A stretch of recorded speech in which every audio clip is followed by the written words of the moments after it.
Creatine is already in your body. Your liver synthesizes roughly 1 gram of it per day, your kidneys contribute to that process, and your skeletal muscles are holding about 95% of your body's total supply right now. Stored, ready, and metabolically active. None of that requires a supplement. So the question worth asking isn't what creatine is. Your body clearly already knows what to do with it. The question is why the amount you naturally hold is almost never enough for peak performance, and what happens when you actually push it to its ceiling. Structurally, creatine is a nitrogenous organic compound produced from 3 amino acids, arginine, glycine, and methionine, through a two-step enzymatic process that starts in your kidneys and finishes in your liver. The finished molecule travels through your bloodstream to wherever it's needed most, which is primarily your skeletal muscle tissue and your brain. Once inside muscle cells, most creatine is phosphorylated, bonded to a phosphate group by forming phosphocreatine, which is the active compound that actually matters for performance. Your muscles run on ATP, adenosine triphosphate, as their direct energy currency. ATP powers contraction by releasing energy when one of its phosphate bonds breaks, converting it into ADP, adenosine diphosphate, which is spent and inert until it gets that phosphate back. The problem? Your muscle fibers hold only enough preformed ATP for roughly 2 to 3 seconds of absolute maximal effort. After that, your body needs to regenerate ATP as fast as possible, and the fastest tool available is the phosphocreatine system. Creatine kinase strips the phosphate from phosphocreatine and transfers it directly to ADP, regenerating ATP in milliseconds. No oxygen, no lactate, no delay. The size of that phosphocreatine reservoir determines how long your fastest energy system can sustain your power output before you have to shift into slower, less efficient pathways. More creatine in your muscles means a larger reservoir, which means more reps before failure, more power sustained across repeated sprints, and faster recovery between hard efforts. Your liver produces about 1 gram of creatine per day through internal synthesis.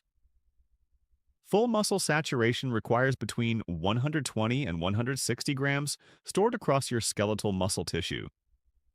That gap between what you make and what you could hold is why supplementation produces real results. Most people, even those who eat red meat regularly, carry their muscles at 60 to 80% of their creatine ceiling before they ever consider supplementing. Plant-based individuals who get essentially zero dietary creatine from food often start lower still. 3 to 5 grams of creatine monohydrate per day, taken consistently, raises your stores to full saturation over 3 to 4 weeks. This is not an exotic biochemical intervention. It's topping off a tank that already existed, using raw material your muscles were already built to handle. Studies reliably show improvements in repetitions before failure, peak power on explosive tasks, phosphocreatine resynthesis rate between sets, and total training volume sustained across a session. These aren't fringe findings from questionable trials. They're consistent across hundreds of independent studies, conducted over 3 decades, in multiple countries, across different sports and populations. Creatine is not a steroid. No androgen receptor activity, not prohibited by any major sport governing body. It's not a direct muscle builder in the hormonal sense either. It lets you train harder, and that work drives the adaptation, the cell volumization it causes. Water moving into muscle cells by osmotic pressure does activate mTOR and protein synthesis signals, but as a downstream effect of the training it enables, not independently. The brain runs the same phosphocreatine system, its own dedicated creatine transporter, its own creatine kinase isoform, the same buffer against ATP shortfalls during a cognitive demand. Randomized trials consistently show improvements in working memory and mental fatigue resistance, especially in vegetarians and sleep-deprived individuals. The safety record, over 30 years of human research, more than 1,000 peer-reviewed papers, and a formal endorsement from the International Society of Sports Nutrition. The elevated creatinine on blood work in supplementing individuals is an expected, harmless byproduct of higher creatine turnover, not a kidney warning.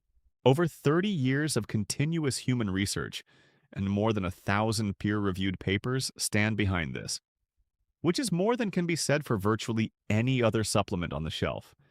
If you've been looking for a supplement where the evidence actually matches the claims, the search is over.